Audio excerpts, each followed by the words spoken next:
Yan, magandang hapon ang lahat mga busing. Ay, hindi pala hapon ngayon. Umaga pala ngayon. Tamo mga busing na nawawala na naman ako sa sarili. Umaga po ngayon. Kasikatan ng araw. Oh, tinan mo, ang init. Sobrang mainit. Dumating kasi yung aming truck ng basura. Kaya, yan, inaayos namin. Inaayos ko yung mga basura na nakatambak dito. Alam mo, di ako makaalis kasi binabantayan ko yung mga pusa, mga aso. Naghaharong kayo dito ng mga basura. Kaya, ayan. Para hindi na mahalungkay. So, yan na yung truck. Ayun na po yung truck ko. Parating na po.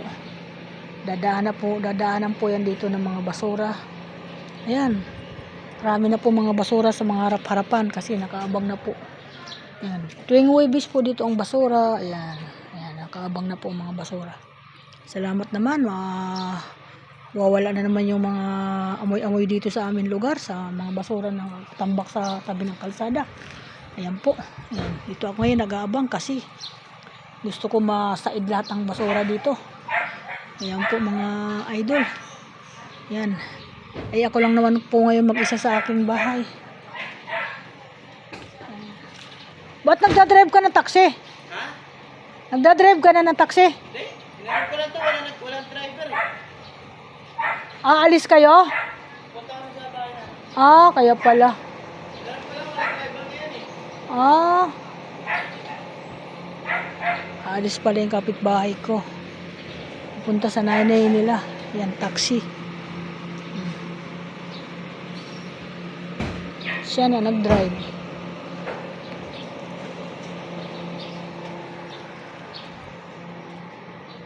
Kaya isang good morning ngayon sa mga idol at sa mga bushing. I love you to. I love you so much sa inyo mga guys.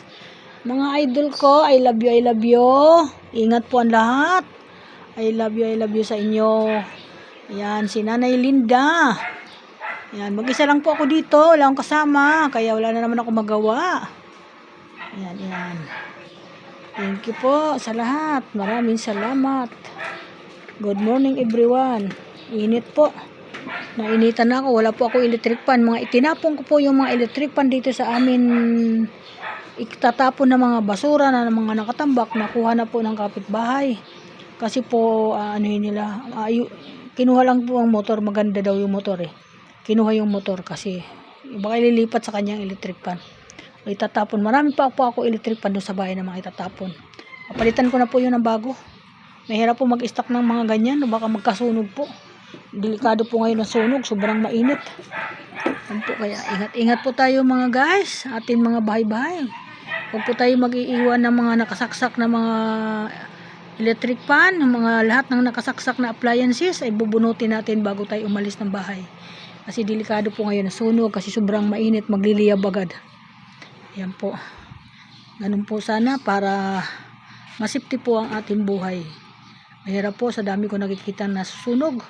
Nakakatakot po. Alam po mo ang sunog, isa din pong nakakatakot yan kasi wala po tayo mabibit-bit yan kahit anong gamit pag tayo nasusunog. Ay mabuti nga po yung halimbawa, binaha tayo kahit paano. Mababasa lang yung ating gamit. Iyon, hindi nga lang mapapakinabangan. Ayan po. Ang sunog naman, maiging abo yung gamit natin.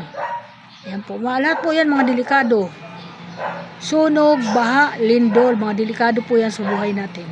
Kaya kailangan nag-iingat tayo mga busing sa atin mga bahay-bahay. Para wala na po napapahamak na tao.